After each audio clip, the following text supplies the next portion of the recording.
Fala, Gustavo. Aqui, eu vou te explicar então rápido para finalizar e não demorar muito para você entender.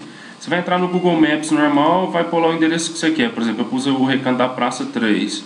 Aí você vai vir aqui, ó, nessa argolinha aqui que vai ter um código de incorporação, compartilhar e incorporar mapa. Aí tem aqui compartilhar e tem incorporar. Você precisa da incorporação.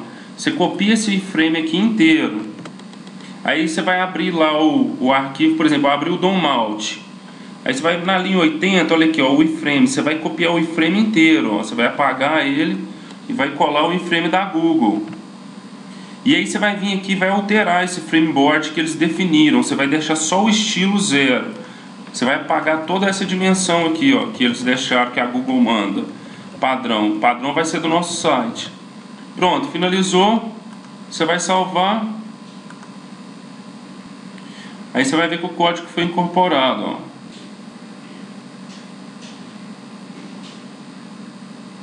Só um minuto que está carregando.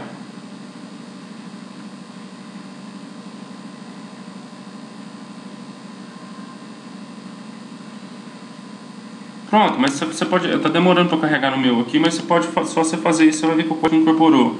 Aí, ó. Aqui o site incorporado. Vê no mapa. Beleza? Qualquer dúvida você me fala.